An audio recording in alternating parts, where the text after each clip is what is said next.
Hi student, welcome to you. नमस्कार, come here my dear student.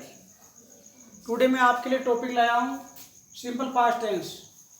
My dear students, इस did के प्रयोग में स्टूडेंट्स बहुत गलतियाँ करते हैं। कहाँ डिड लगता है और डिड के बाद में कौन सी फॉर्म लगती है, ये बहुत ही स्मरणीय बिंदु है। यहाँ पर मैंने 4 स्ट्रक्चर लिखे हैं। सब्जेक्ट प्लस वर्ब की सेकंड फॉर्म प्लस ऑब्जेक्ट, यानी कि हम सिंपल पास्ट में वर्ब की सेकंड फॉर्म आएगी। फिर डिड लगने के बाद डिड के बाद में फर्स्ट फॉर्म आएगी नेगेटिव के बाद। इसके अंदर डिड नॉट आ जाएगा। Subject did plus not plus verb की फर्स्ट फॉर्म प्लस ऑब्जेक्ट। फिर ये इसमें इंट्रोगेटिव डिड पहले आ जाएगा, सब्जेक्ट वर्ब की फर्स्ट फॉर्म आ जाएगी, object interrogative mark. Did subject not plus verb की first form plus object plus प्रश्नवाचक चिन्ह। फिर ये छात्रों इस प्रकार 4 मैंने स्ट्रक्चर लिखे हैं। अब जैसे मैंने यह 3 वाक्य लिखे, सीता ने एक पत्र लिखा, तो इसका हम ट्रांसलेट करेंगे। राम स्कूल गया। गया अभी सिंपल वर्तमान भूतकाल है। तुमने खाना खाया, या इस प्रकार इसको भी ऐसे भी लिख सकते। सीता ने एक पत्र लिखा था, राम स्कूल गया था, तुमने खाना खाया था। या इसमें आ रहा है, लिखा, गया, खाया। तो इस प्रकार अपने को इसको रिकॉग्नाइज करना है, इसकी पहचान करनी है। तो अब स्टूडेंट्स में इनको इनकी जगह में वाक्य बना रहा हूँ, और वाक्य को अपने को ये जो स्ट्रक्चर है इसके आधार पर हमारे को अफर्मेटिव, नेगेटिव, इंट्रोगेटिव और इंट्रोगेटिव नेगेटिव इस प्रकार वाक्य को बनाना है। आइए हम अभ्यास करते हैं स्ट्रक्चर के आधार पर। जैसे सीता ने एक पत्र लिखा, सीता राइट की second form wrote a letter. Sita wrote a letter, second form हो गई।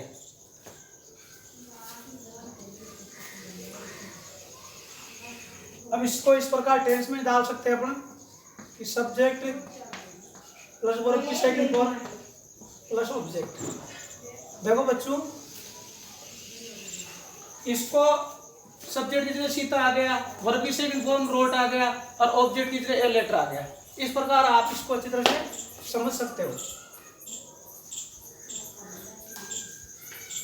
अब इसी प्रकार में दूसरा वाक्य बना रहा हूं। इसी वाक्य को, सीता ने एक पत्र नहीं लिखा, तो यहां आ जाएगा सीता डिड नॉट। अब डिड के बाद में फर्स्ट फॉर्म आएगी, राइट ए लेटर। मेरे पास बहुत स्टूडेंट आ रहे हैं स्कूल के अंदर। मैंने वो पूछता हूँ कि राम स्कूल गया, तो राम गोइंग टू स्कूल या Ram is going to school कुछ भी बोल देते हैं, वाज वर्ड लगा देते हैं। तो बच्चों इस प्रकार इसका स्ट्रक्चर हो गया, subject plus did plus not plus verb की फर्स्ट फॉर्म प्लस ऑब्जेक्ट। ये दूसरे वाले का स्ट्रक्चर हो गया।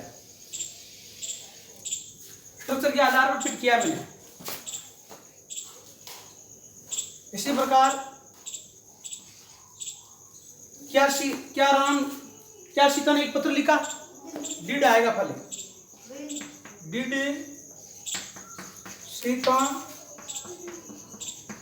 राइट ए लेटर का प्रश्नवाचक चिन्ह। तो छात्रों यहां पर अपन इसका जो स्ट्रक्चर है वो है did plus subject plus verb की फर्स्ट फॉर्म और प्लस ऑब्जेक्ट प्रश्नवाचक चिन्ह।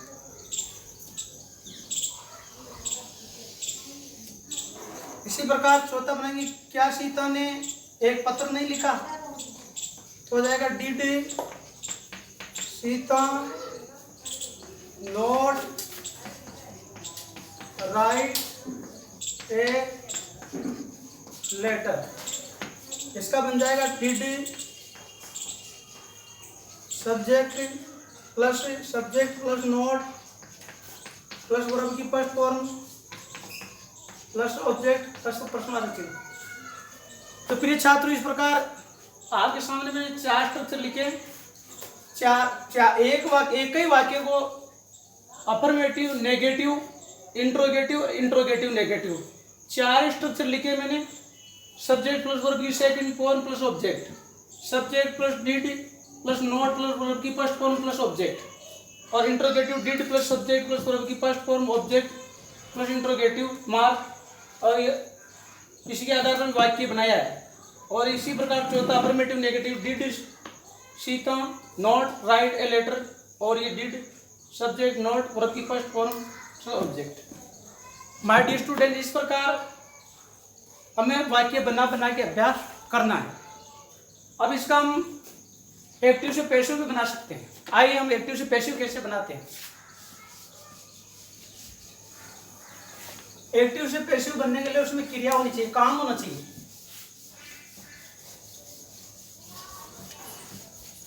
जैसे सीता ने एक पत्र लिखा, तो सीता ने एक पत्र लिखा है, सीता के द्वारा एक पत्र लिखा गया।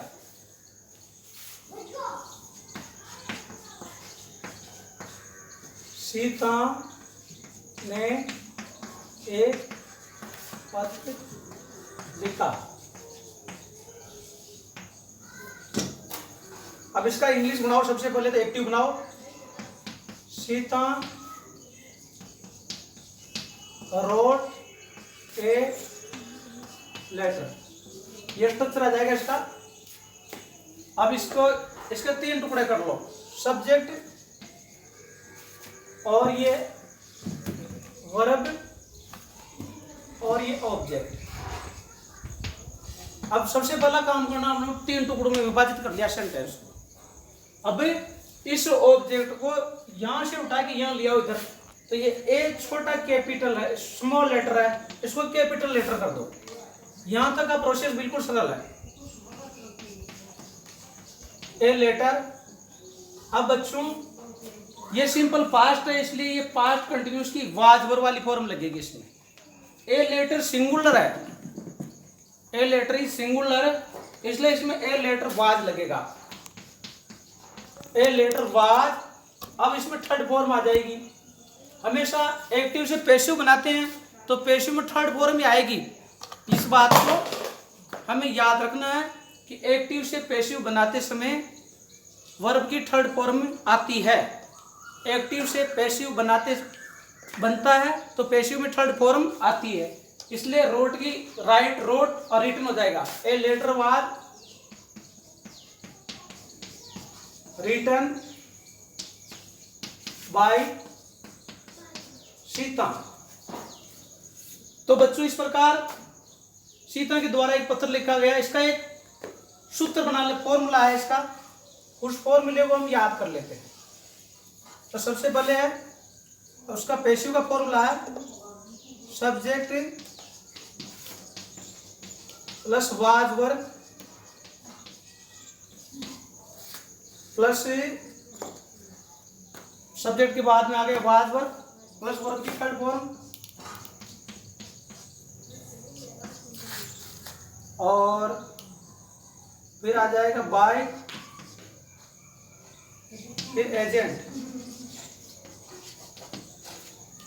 तो यहां पर देखते हैं ए लेटर तो सब्जेक्ट हो गया, और ये वाज आ गया, ये थर्ड फॉर्म आ गई, और बाय आ गया, सीता एजेंट आ गया। अब बच्चों कल्पना करो कि सीता ने एक पत्र लिखा, यहां सीता की जगह मैं ही कर दूं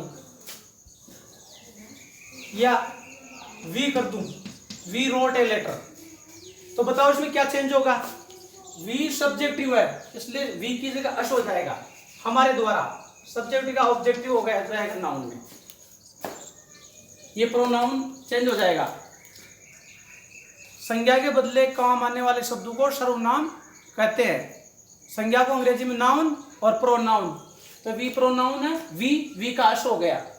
we wrote a letter was written by us. फिर बच्चों यहाँ पर अगर लेटर्स होता तो भाई एक से ज्यादा पत्थर लिखते हैं तो यहाँ वाज की जगह वर हो जाता, वाज की जगह वर हो जाता। इसका हमें ध्यान रखना है।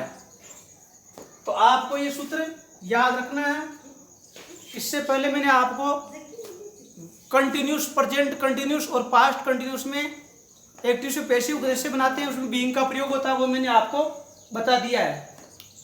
और मुझे आशा है, I hope you will success, आप सक्सेस होंगे। मेरी शुभकामनाएं आपके साथ है। सभी मेरे चैनल को लाइक और सब्सक्राइब करें, बेल आइकन का बटन दबाएं। आज के लिए इतना ही बस। धन्यवाद, थैंक यू।